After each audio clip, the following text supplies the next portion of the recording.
धम्म बाबा साहब अम्बेडकर कहते हैं, धम्म व्यक्तिगत नहीं होता है, सामाजिक होता है। पहला सिद्धांत तो ये समझना चाहिए हम लोगों को कि धम्म जो है वो व्यक्तिगत नहीं होता है, पर्सनल नहीं होता है, सामाजिक होता है।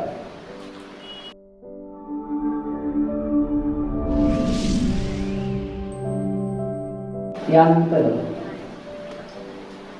काल जे वातावरण संपूर्ण देशामध्ये घडलं आणि ज्या वेळेला यूट्यूब, फेसबुक, मीडिया या सगळ्याच चॅनलवरती माननीय वामन मेश्राम साहेबांना पोलीसवाल्यांनी जसं जबरदस्तीनं अटक करण्याचं काम केलं।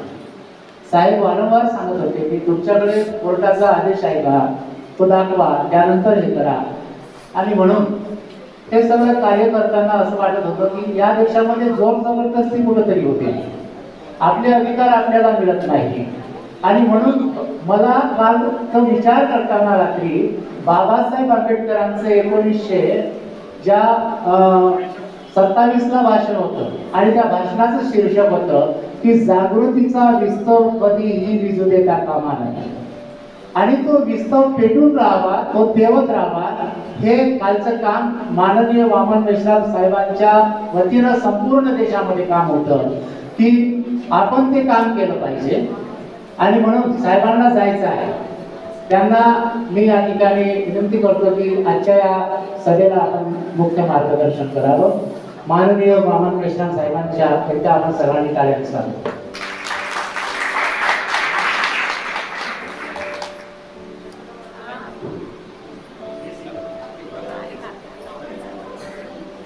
संघयान संकल्प परिषद आज के इस आयोजन में आप लोगों के द्वारा मुझे आमंत्रित किया गया, इसलिए संवैधानिक भिक्षु संघ मैं भिक्षुओं का और उनके संगठन का हृदय से धन्यवाद ज्ञापन करता हूँ, क्योंकि मुझे कुछ अत्यावश्यक काम की वजह से यहाँ जाना पड़ रहा है। तो मैंने बंदी जी को अनुरोध किया कि मैं अपनी बात कहकर आपका कार्यक्रम निपटा कर आगे मैं जा सकता हूँ। उन्होंने मुझे अनुमति दी, तो मैं 2-3 बातें आप लोगों के सामने कहना चाहता हूँ। पहली बात तो ये है कि बाबा साहब अम्बेडकर के द्वारा जिस धम्म को स्वीकार किया गया है, वो धम्म बाबा साहब अम्बेडकर कहते हैं, धम्म व्यक्तिगत नहीं होता है, सामाजिक होता है। पहला सिद्धांत तो ये समझना चाहिए हम लोगों को कि धम्म जो है वो व्यक्तिगत नहीं होता है, पर्सनल नहीं होता है, सामाजिक होता है। ऐसा बाबा साहब अम्बेडकर का लिखित कहना है। तो इसका क्या, इसका अर्थ ये है धम्म यानी जीवन मार्ग। तो जीवन मार्ग इंडिविजुअल नहीं होता है, वो सामाजिक होता है। तो ये ध्यान में रखना बहुत ज्यादा जरूरी है। तो ये एक बहुत अहम बात है जिसको उन्होंने स्वीकार किया। उस धम्म को समझने के लिए बाबा साहब अम्बेडकर के द्वारा उन्होंने समझाने के लिए बुद्धा एंड धम्मा नाम का ग्रंथ लिखा, और उसमें जितने प्रश्न उस समय उपस्थित थे बुद्धिज्म के संबंध में सारे दुनिया में जितने प्रश्न थे उन प्रश्नों के उत्तर देने की वहां बुद्धायनी धर्म ने कोशिश की।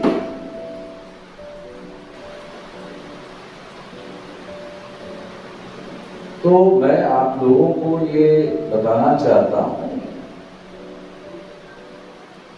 कि बड़ा काम इस दिशा में करने की जरूरत है, राष्ट्रीय स्तर पर करने की जरूरत है। बाबा साहब अम्बेडकर के द्वारा दीक्षा लेने के बाद वो ज्यादा दिन तक जीवित नहीं रहे, तो उस काम को आगे बढ़ाने की जरूरत है। तो उसके लिए बाबा साहब अम्बेडकर का जो डॉक्यूमेंट अवेलेबल है उसके अनुसार 1956 का जो भिक्षु संघ था उससे वो संतुष्ट नहीं थे। 1956 को जो बाबा साहब अम्बेडकर ने धम्म स्वीकार किया, दीक्षा दी, तो भिक्षु संघ से वो उस समय के भिक्षु संघ से संतुष्ट नहीं थे। तो बड़ा बदलाव जो उस संदर्भ में लाना है तो वो भिक्षु संघ के माध्यम से ही लाया जा सकता है। अगर बुद्धिज्म के संदर्भ में कोई बड़ा बदलाव लाना है तो वो भिक्षु संघ के द्वारा ही लाया जा सकता है। तो इस संबंध में एक दो तीन बातें आप लोगों को बताना चाहता हूं। पहली बात तो ये है कि एक संगठन भिक्षुओं का होना चाहिए।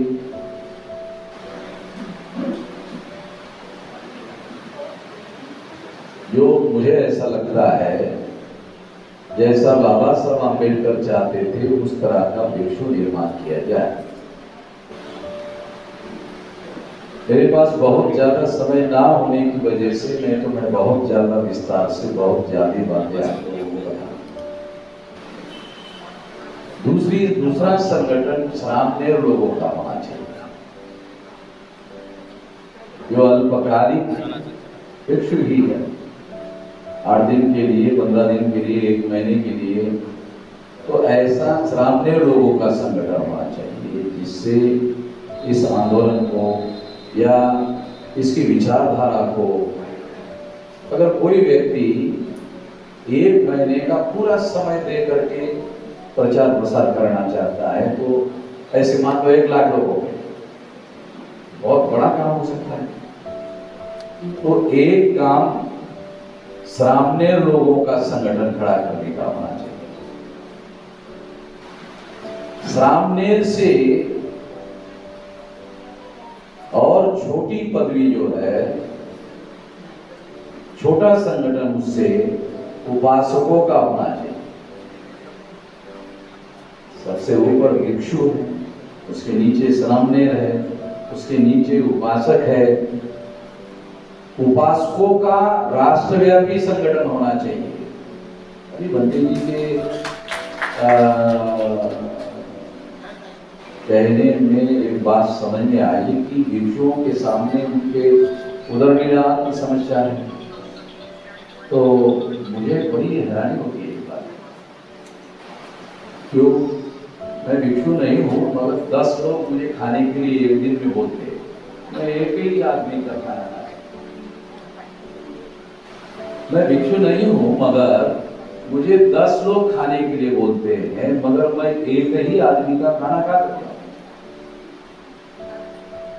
भिक्षु के लिए तो ये समस्या होनी ही नहीं चाहिए, मेरे को समझ आती। तो भिक्षु की ये समस्या है तो मैं समझ गया ये क्यों है। भिक्षु संघ का निर्माण बुद्ध ने जिस मकसद के लिए किया वो काम भिक्षु नहीं कर रहे। अगर कर रहे होते तो फिर आपको एक से ज्यादा समय, एक से ज्यादा जगह से निमंत्रण हो जाता और ये समस्या कभी नहीं आई।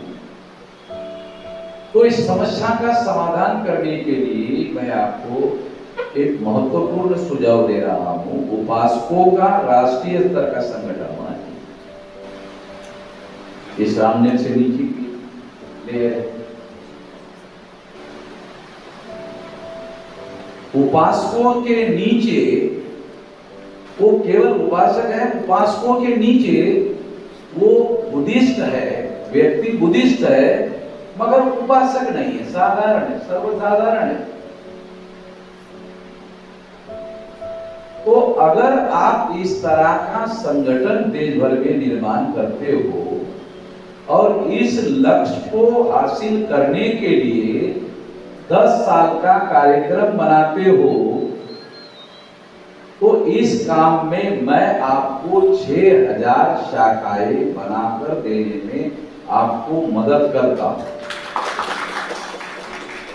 अगर 6000 शाखाएं बन गई तो भिक्षु संघ के पास में उदर निर्वाह कैसे होगा? कम से कम मिनिमम 25 करोड़ रुपया सालाना आपके पास जो आंदोलन आप आगे बढ़ाना चाहते हैं उसके लिए निधि आपको साधारण लोग जो बुद्धिस्ट है वो देंगे, उपासक देंगे और प्रचारक बनने के लिए श्रामनेर लाखों की संख्या में आपको मिल जाएंगे। उपासक को भी आप प्रचारकों में रूपांतरित कर सकते हो। ये काम ये होगा, ये करने के लिए मैं आपकी मदद कर सकता हूं। दूसरा, भिक्षु का सबसे अहम काम बुद्ध के समय में जो भिक्षु संघ बनाया तो उसका अहम पहले नंबर का काम क्या है? प्रचार करना, प्रसार। चलो भिक्षवे चारिकं बहुजन हिताय बहुजन सुखाय रत्तानु हिताय लोकानुकंपाय आदि कल्याण, मध्य कल्याण, अंत कल्याण, इसके लिए काम होना चाहिए। इसके लिए भिक्षु के जीवन का ध्येयवाद होना चाहिए। अगर भिक्षु के जीवन में ध्येयवाद नहीं है तो फिर उसका जीवन व्यर्थ है, ऐसा मानता। तो इसलिए इसमें आपकी मदद है। ठीक। दूसरा काम, 2-2,500 साल का इतिहास है और इस इतिहास का एक बहुत लंबा हिस्ट्री है, समय है उसका इतिहास। क्रोनोलॉजिकल वो सारा इतिहास भिक्षुओं को ट्रेनिंग देने की जरूरत है। हमारे पास हमारी कैडर है ना, तो ऐसे सारे देश भर में कई हजार लोग हैं। अगर उनको बोलने के लिए कहा जाए हमने ट्रेनिंग देकर तैयार किया, वो घंटा, 1.5 घंटा, 2 घंटा, 3 घंटा बोले। तो बुद्धिज्म पर, उसके इतिहास पर, उसके संघर्ष पर, उसके आंदोलन पर, उसके अचीवमेंट पर वो ये किसी भिक्षु से एक शब्द भी सुनने वाले।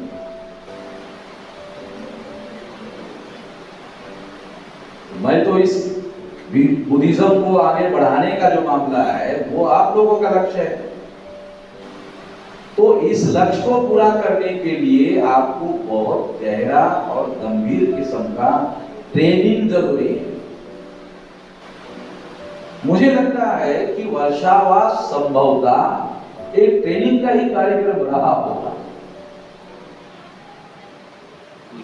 आप लोग मेरे से ज्यादा जानकार होंगे इस संबंध में, और उसका उपयोग वर्षावास का ट्रेनिंग के लिए हो रहा है या नहीं हो रहा है,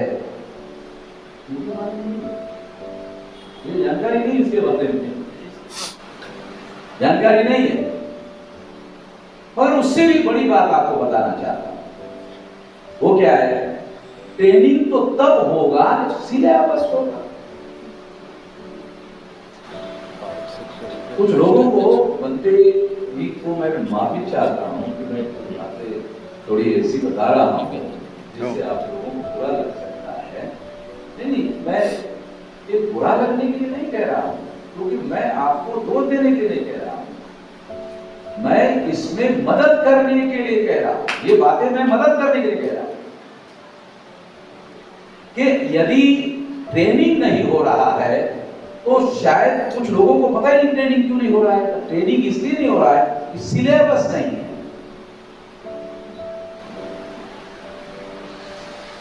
तो सिलेबस बनाने में भी मैं आपकी मदद करता हूं, क्योंकि ये बौद्धिक कार्य है।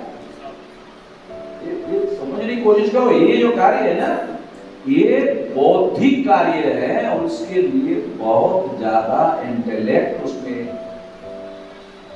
लगाना, छोटी मोटी बुद्धि लगाने से ये काम नहीं होगा। तो ये सिलेबस बनाने में भी मैं आपकी मदद करता हूं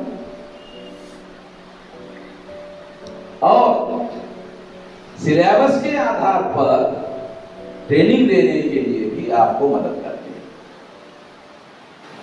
तो इससे क्या होगा, सर्वसाधारण बुद्धिज्म क्या है, उसका लक्ष्य क्या है, उसका मकसद क्या है, उस पर कैसे आचरण करना होगा, क्या करना होगा, इसकी क्लैरिटी जब लोगों के बीच में रहेगी, लोगों के मन में रहेगी, तब ही लोग उस तरह से अपना जीवन जीने के लिए अपने आप को तैयार करेंगे। तो मैं आपको ये अनुरोध करता हूं कि आप वो जो बात मैं आपको कह रहा हूं, इसमें मैं आपको दोष देने के लिए नहीं कह रहा हूं, तो मैं उसमें अपनी कमियां, खामियां, कमजोरियां ढूंढकर आपको बता रहा हूं। वो कमियां, खामियां, कमजोरियां क्यों बता रहा हूं? तो हमें अपनी समीक्षा नहीं करेंगे तो हमारी समीक्षा कौन करेगा? तो हमें अपनी समीक्षा करनी होगी और उन कमियों को, खामियों को, कमजोरियों को दूर करना होगा। तो इसमें मैं आपकी मदद करना चाहता हूं। मदद करने के मकसद से ये बात कह रहा हूं, इसलिए कृपया इसमें मेरी कोई दुर्भावना मत ढूंढो। एक कोई दुर्भावना नहीं है, मैं इसमें मदद करने के कह रहा हूं। डॉक्टर जब आपका पेट काटता है तो आपकी जान बचाने के मकसद से ऑपरेशन करता है, वो आपका जीवन समाप्त करने के लिए नहीं कर रहा है। तो मैं ये थोड़ा सा काट छाट करने का जो काम कर रहा हूँ, तो ये थोड़ा सा दर्द वाला काम है, मगर इसके पीछे एक सद्भावना है कि इस काम को ये चुनौतियां है, अगर इसके आधार पर संगठित शक्ति बुद्धिज्म को एस्टैब्लिश करने में निर्माण हो गई, तो जो बाबा साहब अम्बेडकर चाहते हैं वैसा हो जाएगा। बहुत सारी बातें थी, मैं कम से कम 1-1.5 घंटा इस पर बहुत सारी बातें, शब्दों के साथ सारी बातें बता सकता हूँ, मगर मैं अभी ऐसा सोचता हूँ कि इसके लिए बुद्धिस्ट इंटरनेशनल नेटवर्क के जो लोग हैं उनको मैं बहुत विस्तार से सारी बातें जो है बताऊंगा और आप लोगों को भी इस दिशा में मदद करने के लिए मैं तैयार हूँ। अभी मुझे कुछ अर्जेंट काम की वजह से यहाँ से फौरन निकलना होगा। बाकी सभी लोगों को मैं अनुरोध करूंगा कि इस कार्यक्रम में आप लोग उपस्थित रहे जब तक ये कार्यक्रम पूरा नहीं होता है। ये तो बहुत ऐसा साहब चले गए, अभी हमें यहाँ नहीं किया, तो ऐसा मैं आप लोगों को खास तौर पर कहना चाहता हूँ कि ऐसा ना करिए और आप यहाँ रहिए। ये मैं अनुरोध करते हुए मैं यहाँ से जा रहा हूँ और पंडित जी से अनुरोध करता हूँ कि मुझे जाने की इजाजत दिए। धन्यवाद। साहेबांना जायचं असल्या कारणाने त्यांनी आपल्याला थोडक्यात मार्गदर्शन केलं।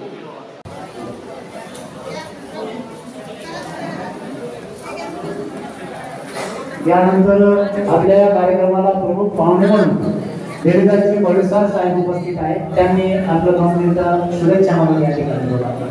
देवीदासजी मोरेसार साहेब. वंदन परम पूज्य डॉक्टर बाबासाहेब आंबेडकर जी को विनम्र अभिवादन. मंच पर उपस्थित परम श्रद्धेय बदल आनंद जी, आज जिनके जन्मदिन के उपलक्ष्य में उनको मंगल कामना देने के लिए हम लोग यहाँ उपस्थित हैं. वह भंते हर्ष मोदी जी बिल्कुल संघ उपासक और उपस्थित हैं. आज हमारे लिए बड़ी प्रसन्नता का अवसर है कि हम लोग बनते हर्ष को जिनकी प्रतिभा और जिनकी प्रतिमा एक योद्धा भिक्षु के रूप में इस समाज में प्रस्तावित हो रही है, ऐसे भिक्षु के जन्मदिन के उपलक्ष्य में आज हम यहाँ उपस्थित हैं. मैं अपनी ओर से और वंदना संजय की ओर से उनके दीर्घा आयुष्य की, आरोग्य संपन्न आयुष्य की कामना करता हूँ और धम्म के प्रचार प्रसार के संघर्ष में वह निरंतर हमारा मार्गदर्शन करे, हमें मार्ग बताए और उनके नेतृत्व में हम डॉक्टर बाबा साहब आम्बेडकर जी ने जो घोषणा की थी अशोक विजयादशमी 14 अक्टूबर 1956 को कि हमें संपूर्ण भारत परिक्रमा करना है, उस मार्ग की ओर अग्रसर होने की हमें प्रेरणा दे, ऐसी मंगल कामना प्रस्तुत करते हुए अपने 2 शब्द समाप्त करता हूँ. धन्यवाद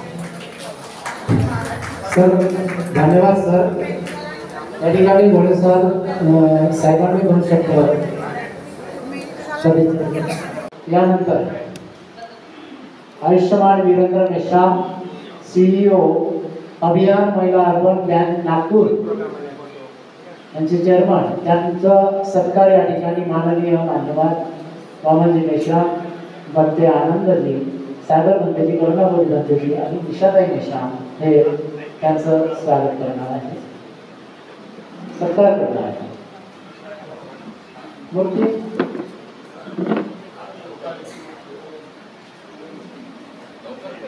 लवकर घ्या. वीरेंद्र मेश्राम.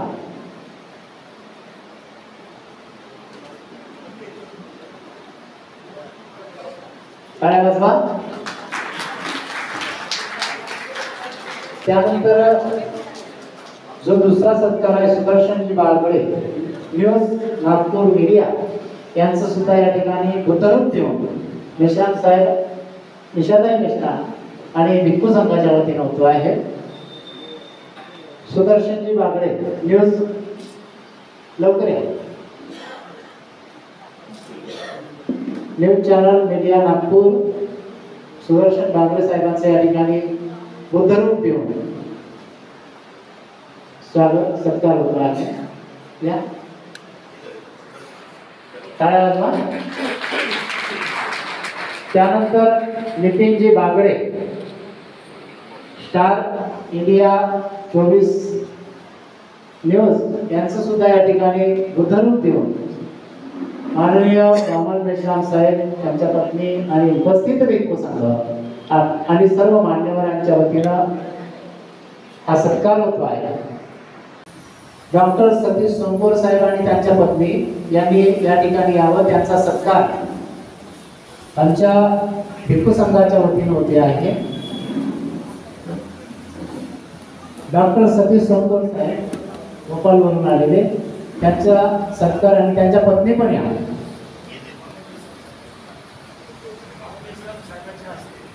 माननीय वामन मेश्राम साहेब यांच्या हस्ते हा सत्कार दिला जातो आहे. त्यांच्या सोमकोर मॅडम या भोपाळवरून आलेल्या, दोघांनी या ठिकाणी माननीय वामन मेश्राम साहेब त्यांना बुद्धरूप देऊन त्याचं स्वागत करतो. टाळ्या वाजवा.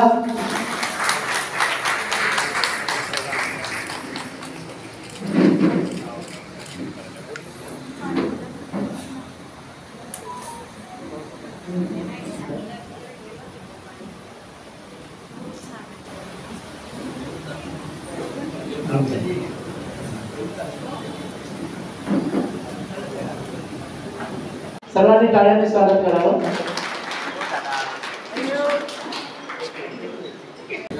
Lord Buddha bless you, Lord Dhamma protect you, great Sangha guide you, happy birthday to you.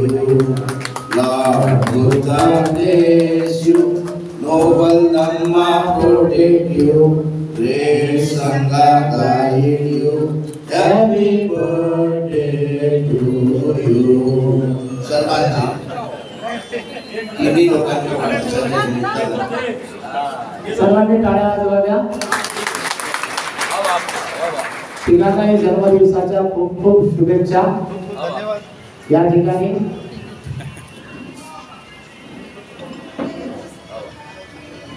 Buddha धर्म आणि संघाच्या प्रणामाने आपणास उदंड आयुष्य मिळो हीच सर्वांच्या वतीने मंगल कामना. साहेबांना जायचं आहे.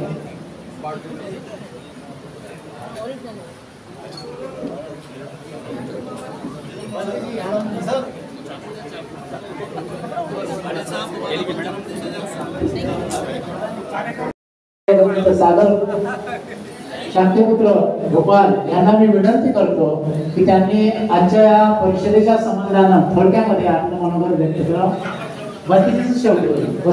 शब्द बोला.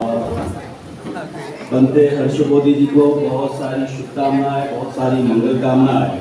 उनके जन्मदिन पर ये पावन अवसर, इस अवसर पर पूजनीय भिक्षु संघ विशेष रूप से बंते जी को आशीर्वाद देने के लिए यहाँ पर उपस्थित हुए. साथ ही साथ आज पाटिल जी का और कारंडे जी, इनका भी जन्मदिन था. उनको भी बहुत सारी शुभकामनाएं, उनको भी बहुत सारी मंगल कामनाएं.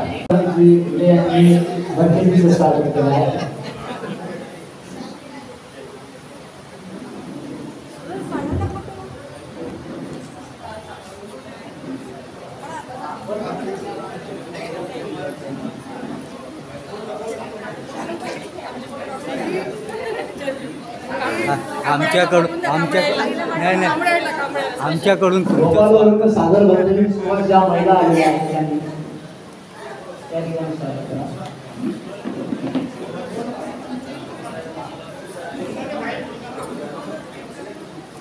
सागर भरलेजी या ठिकाणी बोलते.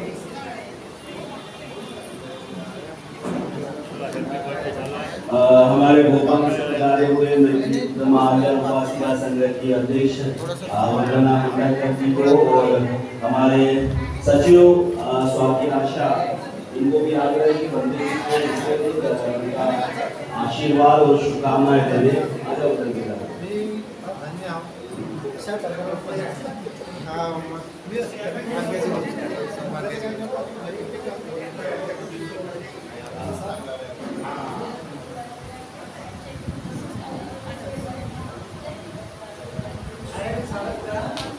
थोड़ा साधुवाद और तालियों से स्वागत करिए क्योंकि भोपाल से हमारे भोपाल से विशेष करके लेने के लिए त्यापर्यंत हे पूर्ण करतो. तुम्हाला यासाठी पूर्ण करतो की तुमच्यामध्ये एक संदर्भ झाला पाहिजे. धम्मामध्ये परिपक्वता होणे आणि धम्म परिपक्व झाला तर मला वाटते त्याच्यावर नेचर आणि कुदरत मी साथ देते. आपण काय करतो, डगमगतो. काही लोकांच्या मनात विचार झाला भंतेजीला दान द्यायला लागला, भंतेजीला पैसे द्यायला लागतील म्हणून येण्याचा प्रयत्न.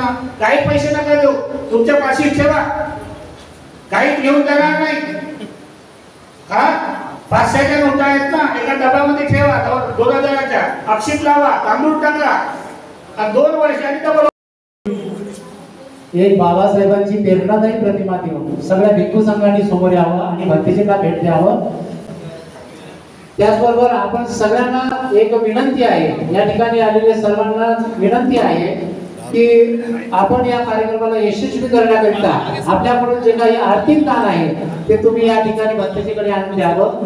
या ठिकाणी भंतेजींना या नागपूर जिल्ह्याचे कोर कमिटीचे अध्यक्ष भरत देवानंद सुशील भंतेजी, कोषाध्यक्ष आणि संपूर्ण भिक्खू संघ भिक्खुनी संघ यांनी सुद्धा या संघटनेचे सदस्य आहेत, त्यांनी सुद्धा या ठिकाणी यावं. बाबासाहेबांची प्रेरणादायी प्रतिमा बाबासाहेबांना अपेक्षित असलेला संघ आणि म्हणून त्या महामानवाची प्रतिमा या ठिकाणी देतो आहे. हे कार्याने सगळ्यांनी स्वागत करावं भिक्खू संघाच्या वतीने.